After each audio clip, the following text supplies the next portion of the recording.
हमारे साथ मौजूद है विफाकी वजीर बराए तवानाई सरदार उवैस अहमद खान लगारी साहब। सरदार साहब बहुत शुक्रिया।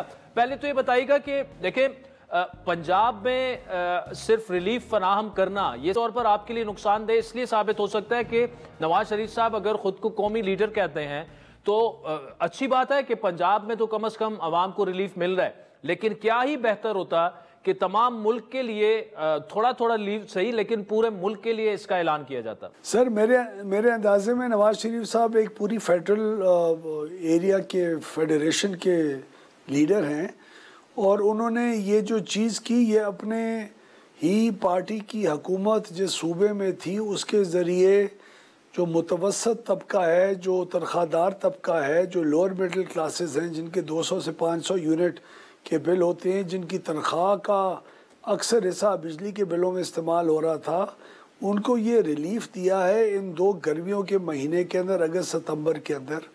और आप देखेंगे कि ना हमारी सिंध हुकूमत है इस वक्त, ना KPK है, और बलूचिस्तान में अंदर हमारी एक मखलूत हुकूमत है।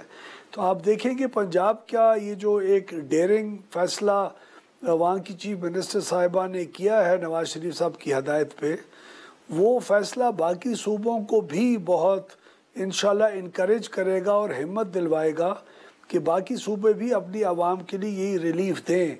और मुझे तो उम्मीद है कि जो पब्लिक का एक वेलफेयर का प्रेशर है वो बाकी सूबों को भी इसी रास्ते के ऊपर इसकी जी पटड़ी पे चढ़ाएगा इंशाल्लाह।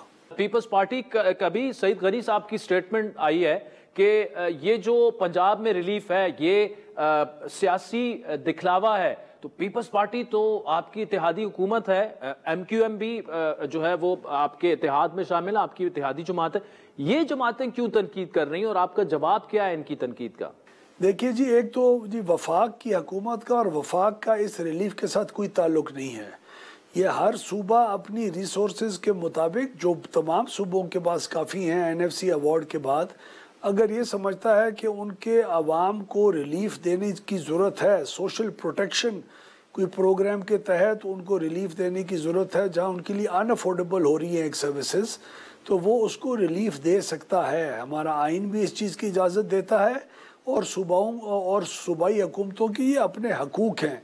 हमारा वफाक का अगर कोई भी एक रुपया भी खर्च हो रहा होता या ये वफाक की पॉलिसी होती तो फिर तमाम सूबों के अंदर उनकी अपनी पॉपुलेशन और हिस्से के मुताबिक इसका इम्प्लीमेंट होना ज़रूरी था।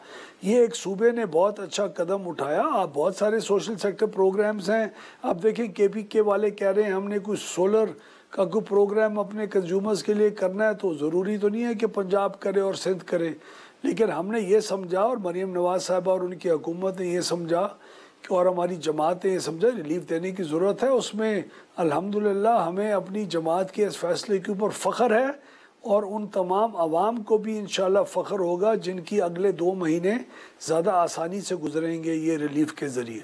लगारी साहब आपकी बात ठीक है, लेकिन दूसरा बताइएगा कि क्या मेहनत तो आप काफ़ी कर रहे हैं, साथ में प्रेस कॉन्फ्रेंसेस और ये सारी चीज़ें भी हो रही हैं, लेकिन कब तक ये जो गर्दिशी कर्जों वाला मामला है, टिकिंग बॉम्ब है पाकिस्तान के लिए, इससे छुटकारा कैसे हासिल किया जाएगा? 2019-20 में उमर अयूब साहब ने भी ऐलान किया था कि जी गर्दिशी कर्जा जो है वो 2021 के बाद जो है वो कम से कम बढ़ना बंद हो जाएगा, वो भी नहीं हुआ। तो कैसे हल होगा ये मामला?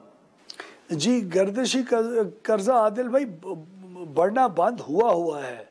पिछले दो एक सालों से गर्दिशी कर्जे में इजाफा नहीं हुआ। वो हर साल जो नुकसानात होते हैं हमारे अपनी महकमों के और सेक्टर्स के, उनको उसी साल के बजट के अंदर फिस्कलाइज करके पेमेंट दी जाती है। यानी वो आप बाद के लिए नहीं थ्रो करते और ना ही उसको कर्जे में इजाफा करते हैं, वो आप उसी साल के बजट के अंदर उसको हैंडल कर रहे हैं और इजाफा नहीं हो रहा, लेकिन नुकसानात हो रहे हैं जिसको हम प्राइवेटाइजेशन, और आपको बड़ी खुशी होगी जो मैं आपके प्रोग्राम में क्लेम किया करता था 17 अगस्त को उसका हमारा इश्तिहार प्राइवेटाइजेशन कमीशन का 3 डिस्ट्रीब्यूशन कंपनीज के लिए उसके एडवाइजर्स हायर करने के लिए हो चुका है। आज भी मैंने प्राइवेटाइजेशन मिनिस्टर के साथ उन्होंने लीड किया और उन्होंने एक मीटिंग की जिसके अंदर अगले साल मई के अंदर हमारा पहला इश्तिहार 3 डिस्कोस की या 2 डिस्कोस की प्राइवेटाइजेशन का आ जाएगा इंशाल्लाह। और ये बहुत बड़ा कदम है हमारे रिफॉर्म्स का, जिसको लोग नामुमकिन समझते थे, हमने इस स्टेज तक लेके आके उसको मुमकिन कर दिखाया। और अगले साल मई या जून तक हम इसको अमली तौर के ऊपर करके दिखाएंगे मुल्क को।